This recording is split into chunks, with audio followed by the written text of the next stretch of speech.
Alors bonjour à tous, j'espère que vous allez bien. On se retrouve aujourd'hui pour une nouvelle vidéo où je vais vous présenter l'une de mes dernières acquisitions, cette belle Seiko Vintage de la gamme Lordmatic.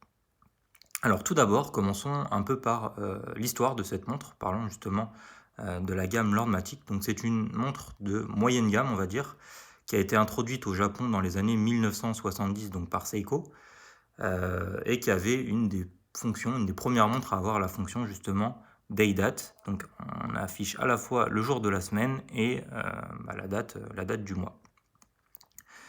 Donc ce mouvement, c'est le mouvement, je ne sais pas si vous pouvez bien le voir en bas de ce cadran, donc 5006, 7000, si vous cherchez donc la référence exacte de cette montre, qui comme je l'ai dit date des années 1970, et qui en réalité on peut la considérer comme l'arrière-grand-mère des montres Grande Seiko actuelles, puisque en fait ce mouvement Lordmatic a été ensuite repris et amélioré dans la gamme Seiko Lord Marvel, je ne sais pas si vous connaissez, qui a été amélioré par la gamme Lord Marvel, donc en augmentant son alternance, en le passant à 36 000, donc dans la catégorie du high beat.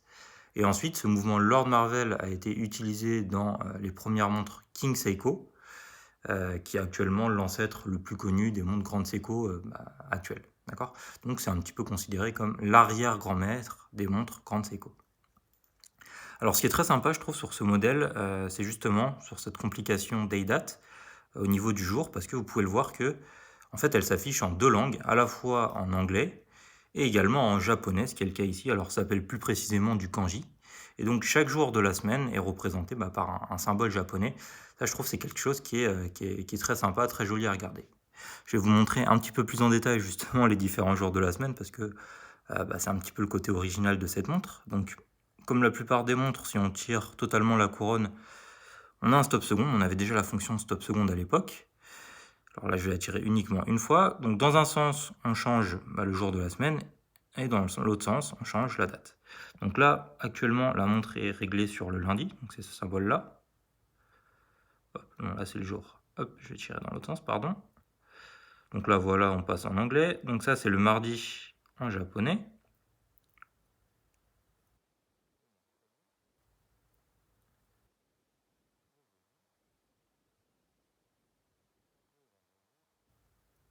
Le samedi, alors ça, c'est assez sympa, on le retrouve sur les Seiko 5 actuels aussi.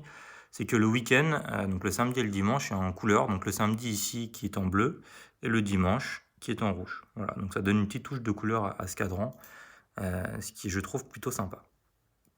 Voilà.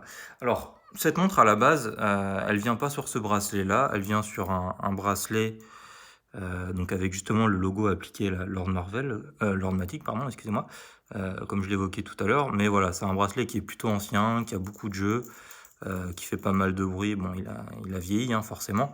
Et donc moi j'ai changé, j'ai utilisé un bracelet jubilé, moderne, hein, qui a été acheté chez Strapcode de mémoire. Et donc ce qui est pratique ici, c'est qu'en fait, comme ce boîtier a les cornes plates et non arrondies, et ben n'importe quel bracelet finalement avec des endings plats rentre totalement dedans sans afficher de gap. Ce qui fait que du coup c'est assez facile de lui mettre n'importe quel type de bracelet. C'est à la fois vrai pour les bracelets acier, mais également pour les bracelets cuir, où justement on n'a pas de gap entre le boîtier et le bracelet, ce qui est plutôt sympa. Alors si on parle des dimensions, comme beaucoup de montres vintage, donc c'est une montre qui est assez contenue, on va dire. Donc on a un diamètre de 35 mm, on a une entrecorne qui est de 19. Donc ça, bon, comme je le dis souvent, ça dépend un peu des goûts de chacun. 19, souvent on considère que c'est une taille intermédiaire. Assez difficile pour trouver des bracelets. Moi honnêtement j'ai beaucoup de montres en 19, ça me pose pas particulièrement problème. Je trouve d'ailleurs que c'est une belle taille parce que 18 c'est un peu petit, 20 ça peut parfois sembler un peu gros, surtout compte tenu le diamètre de cette montre. Voilà, donc là je trouve que ça sonne plutôt bien. Et surtout regardez-moi ça, c'est cette épaisseur, c'est une montre qui est vraiment très fine. On fait quasiment plus de montres actuellement aussi fines hein, comme ça, donc c'est vraiment spectaculaire. Je vais la passer au poignet tout à l'heure, vous allez voir à quel point c'est fin et je trouve justement il y a un très beau travail réalisé là-dessus. Alors vous remarquez qu'elle a un petit style de Datejust, comme ça, surtout sur Jubilé, parce qu'on retrouve également les index appliqués qui brillent très bien à la lumière, honnêtement, ils sont de très bonne qualité.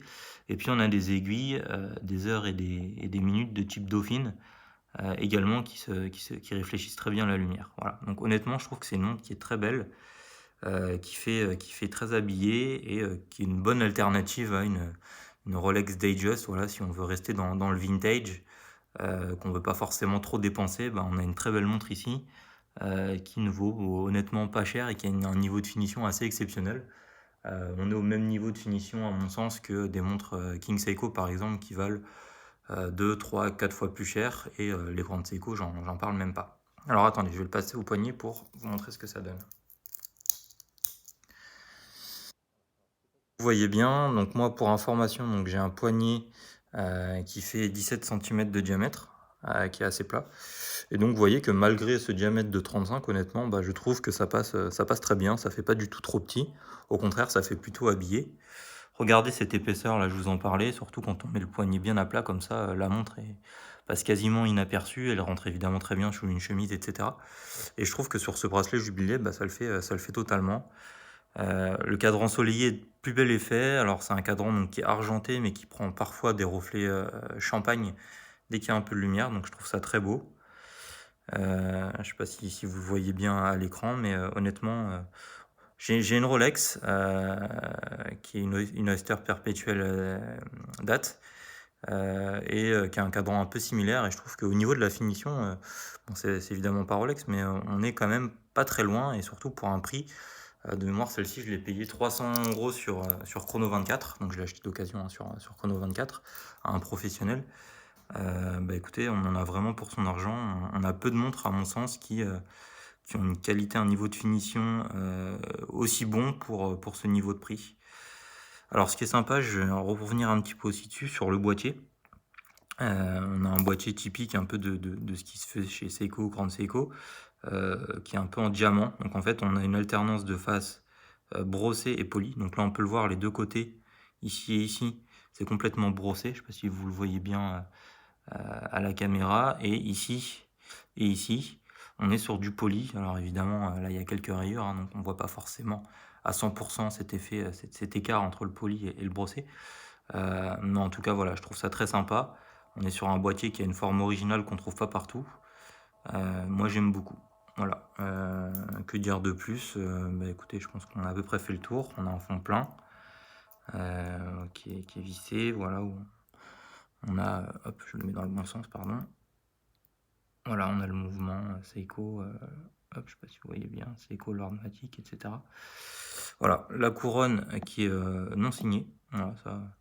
Et on a un verre plexiglas qui est bombé comme on fait à l'époque. C'est un peu le même type de verre qu'on retrouve d'ailleurs sur les Rolex Datejust de la même période, bon, sans parler évidemment du Cyclope, mais qui donne de beaux reflets, de belles distorsions à la lumière. Honnêtement, c'est un côté vintage qui est très sympa, que j'apprécie beaucoup. Et donc, comme je le disais, je trouve que ça, c'est une montre qui est une belle alternative si on veut une montre qui est habillée tout en la gardant sur acier. Sans trop se ruiner et honnêtement qui a un niveau de finition assez exceptionnel. Écoutez, on va s'arrêter là pour aujourd'hui. N'hésitez pas dans les commentaires à me dire ce que vous pensez de cette montre. Moi je l'apprécie beaucoup, honnêtement la finition est vraiment exceptionnelle. Je ne m'attendais pas à ça quand je la voyais en photo. Elle rend beaucoup mieux évidemment en vrai que sur les photos et les vidéos. Voilà, n'hésitez pas à mettre des commentaires et puis je vous dis à bientôt pour une prochaine vidéo. Ciao tout le monde.